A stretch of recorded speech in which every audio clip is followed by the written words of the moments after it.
It's on now. Hi, and welcome to the Anybody Show. I'm your host, Joseph Mona, and with me is my friend Tina. And she is here to tell her about her life and her interests. So, Tina, you're interested in photography, right? Yes, I am. Do you care to explain how you got interested in it at all?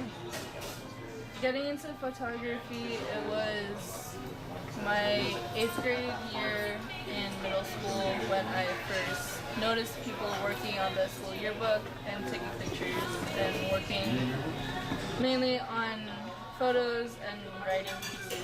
At the time I was interested in writing, but I really wanted to get more into photography. Due to my very busy schedule, I wasn't able to join the yearbook crew that year going into my freshman year in high school. I joined the journalism class where I got my hands on a professional camera for the first time. When I took it out, I was honestly trying to get out of class, but when I started practicing more and I started realizing how powerful a single image could be, I guess I found more of an interest in the art. And the more I practiced the art, my passion for it grew more.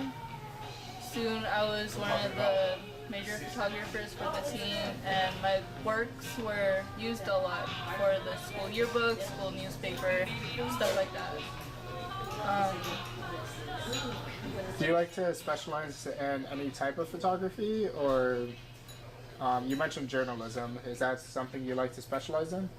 Journalism was, I guess, my path going into photography since I was interested in writing, but when I went to the class, I found out that I didn't like writing as much as I found that I had a passion for photography. I guess photo came more natural to me, and though I still write, photo is a larger part of who I am and my life as it is.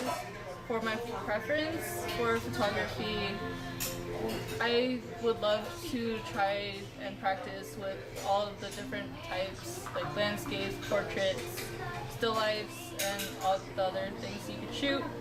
But with my limited resources and my parents, of course, always thinking that I should push aside photography and focus in on schoolwork, I am more limited on family vacations, still life, and just what's around the house. Would you have any tips for an up-and-coming photographer? Beginner photographer, I would say that don't give up. Going into photo, it's a lot of work. The more professional you want to take it, the more practice you need, and the more time it needs you to put in. Going into photo, I didn't realize how many hours I would spend working and editing and shooting. And that's the most important thing that I would say to a beginner is you need to get out there and shoot. Like, you need to go and set a goal for yourself. Say you'll take 100 photos a week or something like that, something to keep yourself motivated and to keep yourself from slacking, I guess, because it's an art, and for a lot of people who aren't experienced in the art field, they think that since it is an art and it's just expressing yourself, that you don't have to put a lot of effort into it. They think that it's just easy peasy, it's just something that you can wing it, but in reality you need to put a lot of hours into it. You really need to love it, and you really need to want it. Do you have any concluding remarks that you'd like to say? I would say follow your heart. Okay. Thank you. Thank you for watching this time, and goodbye.